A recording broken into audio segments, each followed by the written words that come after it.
GS bye सदैव sir channel में आपका हार्दिक स्वागत है। यदि सब्सक्राइब न किए हैं तो कर दें ताकि आपकी सफलता में मेरी सहभागिता हो सके और मेरी सफलता में आपकी बहुत बड़ी भूमिका हो सके। तो आइए आज हम प्रवाची शब्द को लेकर आए हैं। प्रवाची शब्द को ही हम लोग समानार्थी शब्द के भी नाम से जानते हैं। हम अपने पूर्व के अनुभव के आधार पर कुछ प्रवाची शब्दों का चुनाव किया है, सिलेक्शन किया है, जो आपके समक्ष परोस रहा हूं और 10+2+3 के छात्र छात्राओं के लिए यह प्रवाची शब्द बड़ा ही उपयोगी साबित सिद्ध हुआ है और आपके लिए भी होगा। तो आइए हम एक एक करके ध्यान देते हैं। अंश का होगा खंड, भाग, हिस्सा, अंग।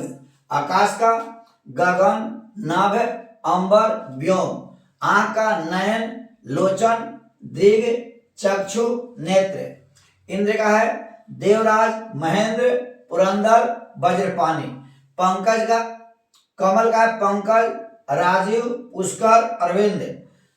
गंगा को भागीरथी, देवनदी, मंदाकिनी। चूंकि गंगा को राजा भागीरथ लाए थे अपने पूर्वजों को तारने के लिए, इसलिए गंगा को भागीरथी भी कहा जाता है। किरण, किरण का हुआ गो, प्रभा, मयूख और रश्मि। राष्ट्रकवि रामधारी सिंह दिनकर की एक किताब है जिसको हम लोग कहते हैं रश्मि रथी।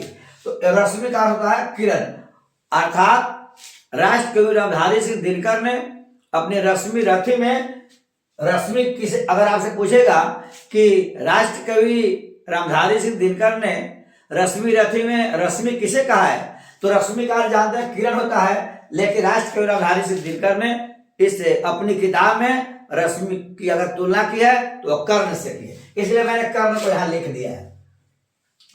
समुद्र का होता है सागर, सिंधु, गंगाधर, उदरी। वृक्ष का है तरु, पादप, विटप, नभ, द्रुम, शाल। सरस्वती का है शारदे, वीणा पानी, भारती, शारदा। स्त्री का है नारी, कामनी। हवा का है अनिल, पवन। घोड़ा का है अश्व, तुरंग, है। सूर्य का है रवि, दिनकर।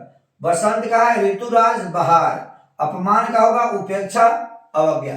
आग का है अग्नि, अनल, दहन, पावक। अनुपम का हुआ अतुल्य, अनोखा, अपूर्व, अद्वितीय। अद्वितीय मतलब जिसके समान दूसरा न हो।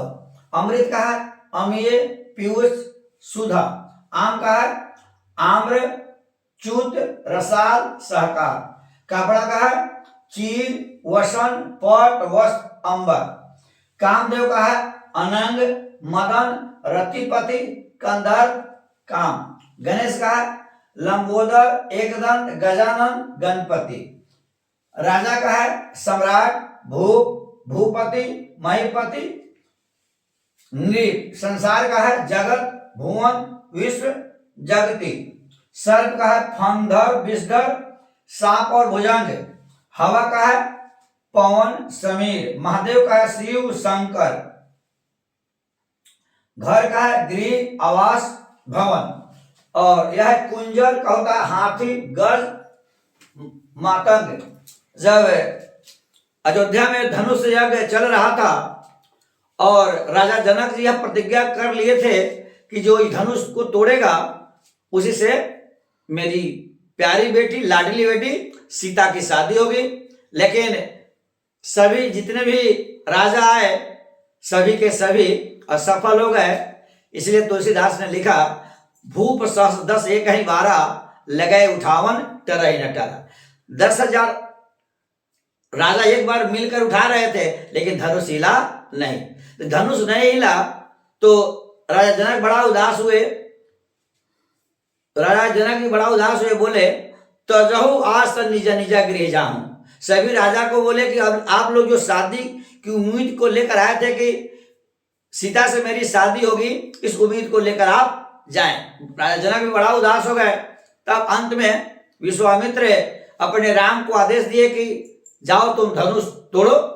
तो राम ऐसे चले जैसा कि कोई बक वाला हाथी चलता है। इसीलिए तुलसीदास ने लिखा सहज ही चले सकल जग स्वामी, मत मंजूबर कुंजरगामी, अर्थात इस जग के स्वामी मालिक श्री राम ऐसे चले जैसा कोई मतवाला हाथी उठता है, उसी अंदाज में उठे और धनुष को तोड़ने के लिए आगे बढ़े।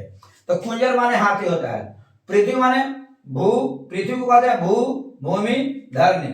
चंद्रमा का है इंदु, चंद्र, चांद।